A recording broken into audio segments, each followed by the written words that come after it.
Welcome. Before we begin, let me ask you something. Right now, as you settle into this moment, as you prepare to listen, who is listening? Not the answer you've been taught, not the concept you hold, but actually, who? Can you find them? This question, this simple, direct question, is the sword of Prajnaparamita, the sword that cuts through all illusions, even the illusion of the one who seeks to cut through illusions. Today we explore what the Buddha taught 2,500 years ago in the Diamond Sutra, what Zen masters have been pointing to for centuries, what is right here, right now. Not hidden, not far away, not requiring years of practice, just this. For so long, we've been told to be mindful, to watch our thoughts, observe our breath, stay present. And this is beautiful. This is helpful. This is a skillful means. The Buddha called these upaya, skillful methods, rafts to cross the river. But what happens when you reach the other shore? Do you carry the raft forever? Or do you put it down? Mindfulness practice. It created something subtle, a watcher.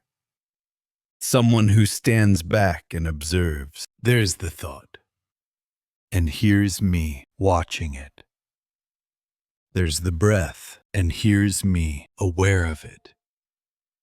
There's the present moment, and here's me trying to be in it. But tonight, we look at what the Buddha pointed to in the Diamond Sutra, something so radical, so complete, that it dissolves even the observer. In the Diamond Sutra, Subhuti asks the Buddha, "World-honored one, if good men and good women seek the highest, most fulfilled, awakened mind, how should they dwell?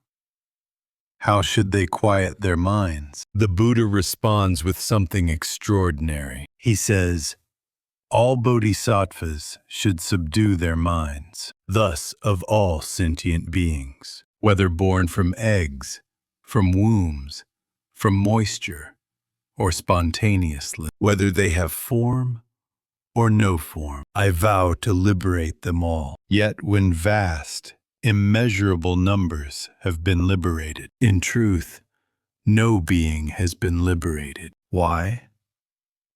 Because if a bodhisattva holds the notion of a self, a person, a being, or a soul, they are not a bodhisattva. Let this sink in. The Buddha is saying, there is no one to be mindful, no person practicing, no self-observing, no being seeking awakening. Even the one who liberates all beings must see through the illusion that there is anyone to liberate, including themselves. So let's look directly, right now, in this moment.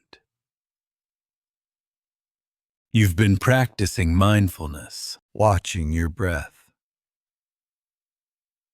observing thoughts, but who is watching? When you observe a thought, who is observing?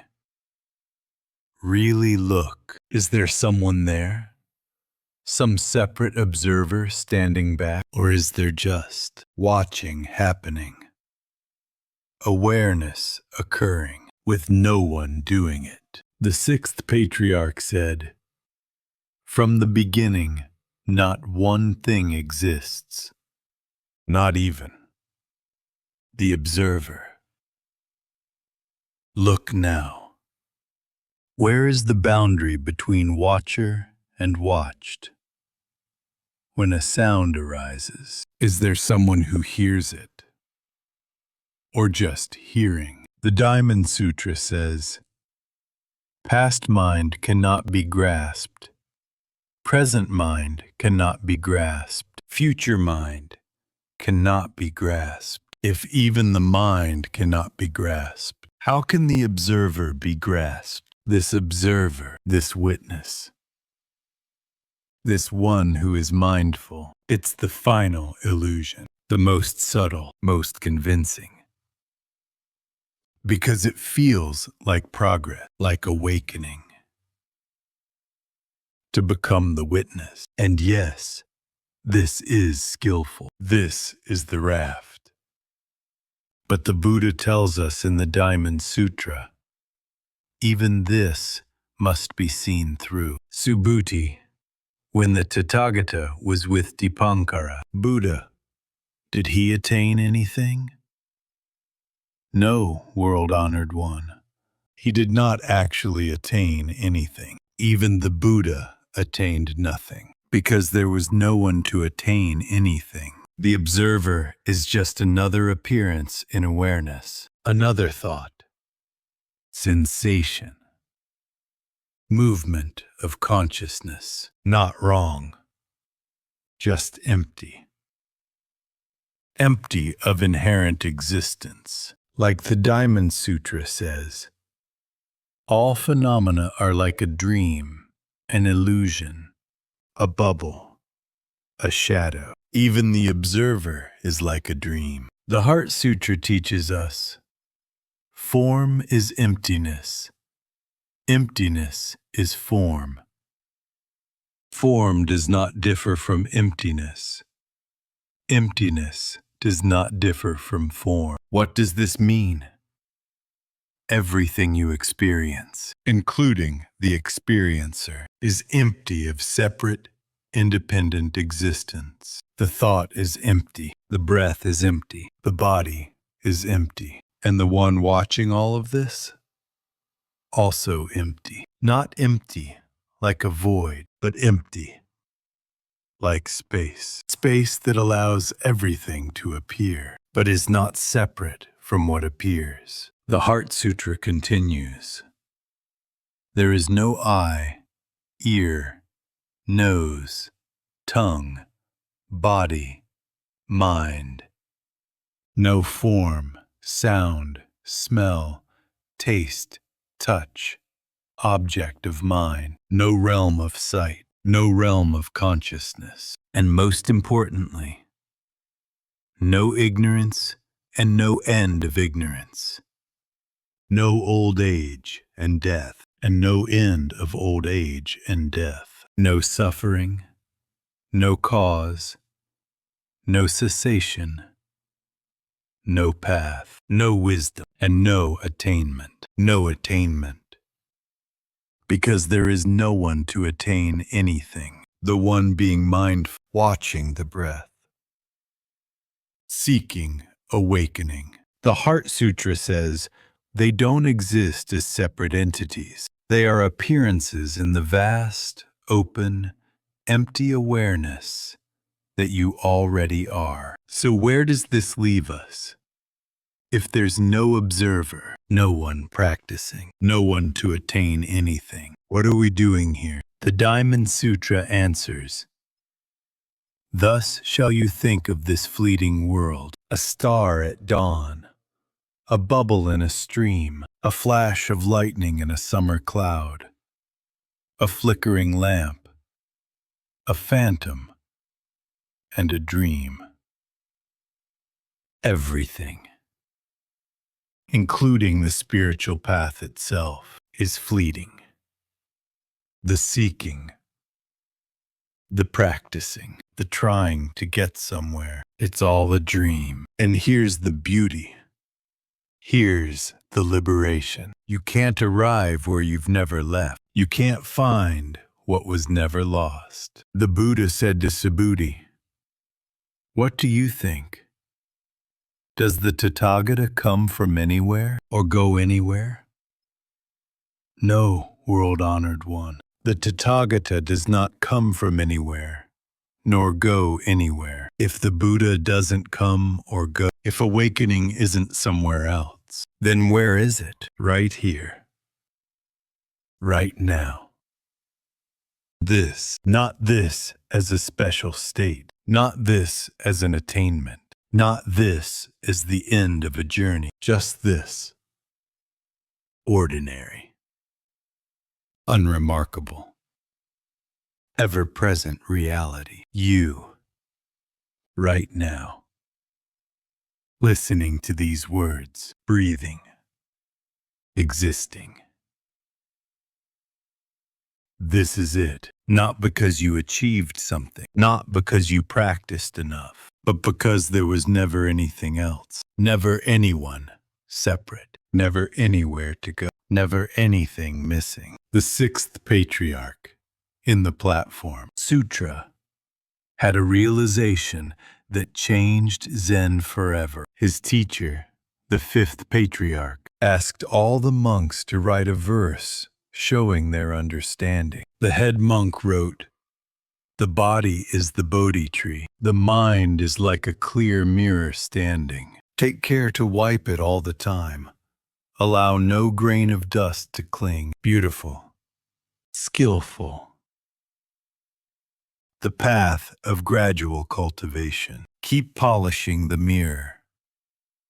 Keep being mindful. Keep watching."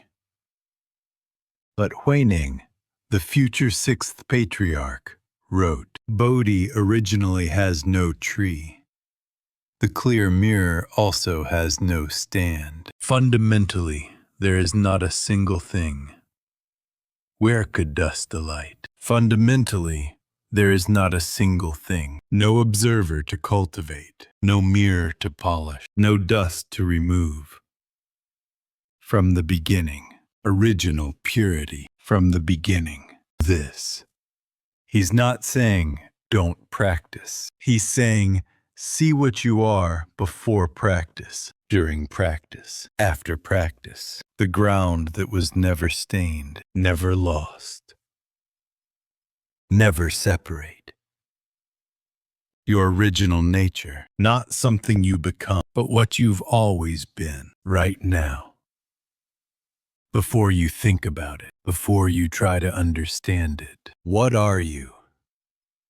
Not the concept, not the idea, not the observer, just this aware present, empty, yet knowing, still yet alive, nothing, yet everything. So we return to the question we started with. Who is being mindful? And now, perhaps you see, there is no one being mindful. There is just mindfulness happen. Awareness, being aware of itself, not as a practice, not as an achievement, but as what is. The Diamond Sutra ends with this verse. All conditioned phenomena are like dreams, illusions, bubbles, shadows, like dewdrops and lightning flashes.